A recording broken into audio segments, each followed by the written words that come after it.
Selanjutnya, pemirsa, ekosistem transisi energi di Indonesia memang cukup menarik minat investor. Selain investasi baterai kendaraan listrik, pemerintah juga fokus menarik investasi energi hijau sebagai upaya pengembangan transisi energi. CEO Danantara Indonesia Rosan Roslani secara khusus bertemu dengan delegasi ACWA Power yang dipimpin founder and chairman Muhammad Abu Nayyan. Pertemuan ini merupakan tindak lanjut dari penandatanganan nota kesepahaman atau MOU senilai 10 miliar Amerika yang dilakukan pada 2 Juli lalu di Arab Saudi. Kesepakatan Danantara dan ACWA Power tersebut mencerminkan keselarasan visi antara pemimpin negara dan membuka peluang bagi terwujudnya inisiatif strategis berskala besar di masa depan, di mana ACWA Power merupakan perusahaan global di bidang ketenagalistrikan dan pengolahan air, dengan keunggulan dalam teknologi berkelanjutan seperti energi hijau dan hidrogen ramah lingkungan. Kolaborasi ini sekaligus mencerminkan komitmen bersama untuk mempercepat transisi energi dan memperkuat kemandirian energi di Indonesia. Berbagai sumber, IDX Channel.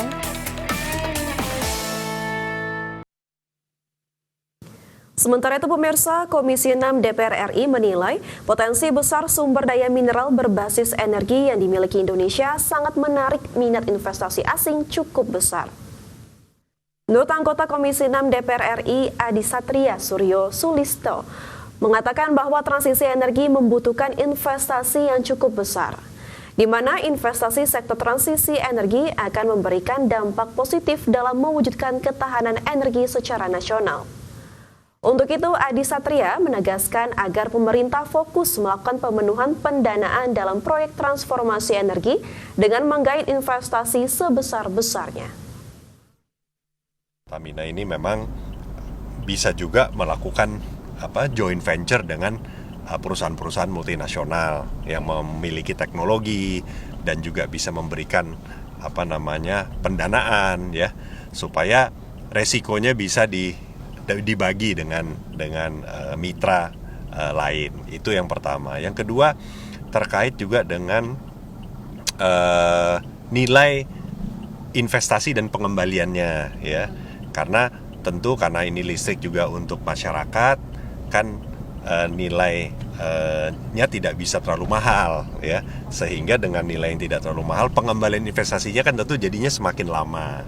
Nah, ini yang secara komersial. Masih di Prime Market Highlight pemirsa, Kementerian Energi dan Sumber Daya Mineral mengajak investor untuk menanamkan modalnya di Indonesia dalam proyek pengembangan ekosistem baterai kendaraan listrik. Hal ini disebutkan para investor diyakini akan mendapatkan keuntungan ganda jika berinvestasi di Indonesia. Dalam paparannya, Menteri Energi dan Sumber Daya Mineral Bahlil Lahadalia mengajak investor untuk masuk dan mengembangkan ekosistem baterai kendaraan listrik di Indonesia. Hal ini bukan tanpa alasan, rayuan Bahlil lantaran Indonesia memiliki sejumlah keunggulan dibandingkan dengan negara lain. Khususnya Indonesia memiliki sumber daya seperti nikel, kobalt, dan mangan yang merupakan komponen utama dari bahan baku baterai kendaraan listrik.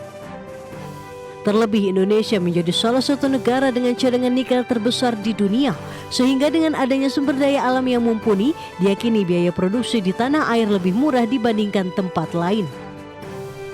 Bukan hanya itu, meski tidak memiliki cadangan bahan baku lain seperti litium, Indonesia telah menjalin kerjasama dengan Australia. Dengan demikian, investor tidak perlu khawatir dengan pasokan bahan baku baterai kendaraan listrik. Saya menyarankan kepada teman-teman investor, bangun industrinya di sini. Akan jauh lebih murah biaya produksinya ketimbang kalian bangun di tempat lain. Pertama, bahan baku ore nikelnya pasti jauh lebih murah. Transportnya pasti lebih murah. Mangan kobalt kalian bisa dapat. Nah, sekarang kita lagi ada kerjasama dengan Australia untuk kita impor dari negara mereka tentang litium.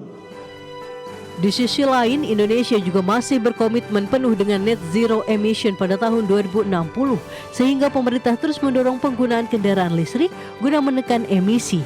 Apalagi pemerintah tengah mendorong 120 juta unit kendaraan motor roda 2 untuk dikonversi menjadi motor listrik. Jakarta, Ade Firmansyah, IDX Channel. Posisi Indonesia sangat strategis dalam lanskap industri baterai dunia.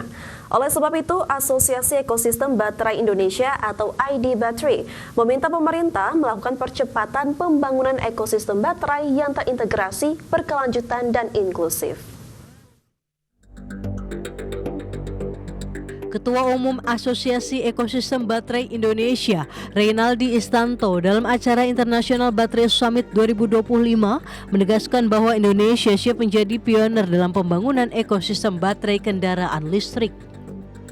Di mana dalam percepatan ekosistem kendaraan listrik, Indonesia memiliki sumber daya alam yang melimpah sebagai bahan baku utama kendaraan listrik yakni nikel, kobalt, dan mangan.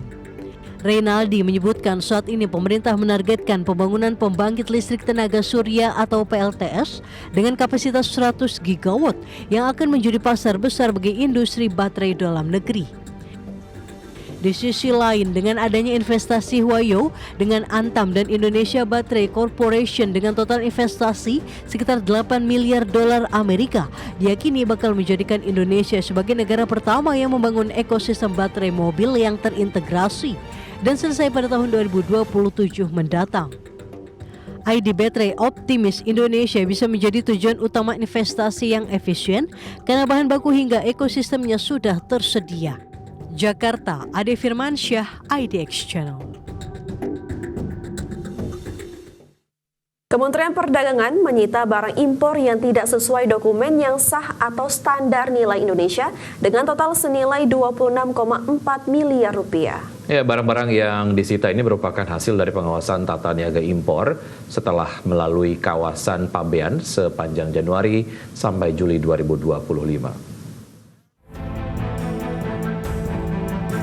Kementerian Perdagangan membeberkan hasil pengawasan tata niaga impor melalui skema post border yang dilakukan bersama kementerian dan lembaga terkait sepanjang Januari hingga Juli 2025. Menteri Perdagangan Budi Santoso menjelaskan pengawasan difokuskan pada 4 wilayah yakni Surabaya, Makassar, Medan, dan Bekasi dengan melibatkan Balai Pengawasan Tertib Niaga. Total ada 5.766 dokumen pemberitahuan impor barang yang diperiksa selama periode ini. Dari total tersebut, 118 PIB atau 52 pelaku usaha melanggar aturan. Menteri Perdagangan Budi Santoso menjelaskan, barang-barang ilegal ini berasal dan diimpor dari negara China, Prancis, Vietnam, Arab Saudi, Korea Selatan, dan Malaysia. Adapun komoditas yang ditemukan tidak sesuai aturan meliputi produk kosmetik, produk makanan minuman, produk obat tradisional, produk plastik, produk ban, produk elektronik, produk keramik, hingga produk barang tekstil. Menurut Budi, jenis pelanggaran produk ilegal ini diantaranya tidak memiliki nomor registrasi keselamatan, tidak ada dokumen persyaratan impor, tidak ada dokumen sah supplier, maupun tidak ada nomor penerbitan barang untuk produk wajib SNI. Atau yang diimpor secara ilegal ini kebanyakan dari Cina, Prancis, Vietnam, Arab Saudi, Korea Selatan, dan Malaysia. Jenis pelanggaran yang terjadi berupa 1.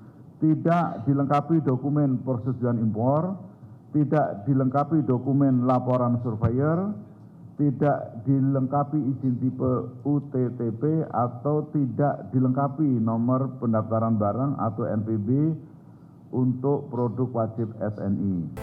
Dalam kasus ini, sebanyak 14 pelaku usaha dikenai surat peringatan dan 18 diperintahkan menarik barang dan 2 pelaku usaha diblokir akses usahanya. Jakarta, Bagus Prasetya, Tri Julianti Leman, IDX Channel.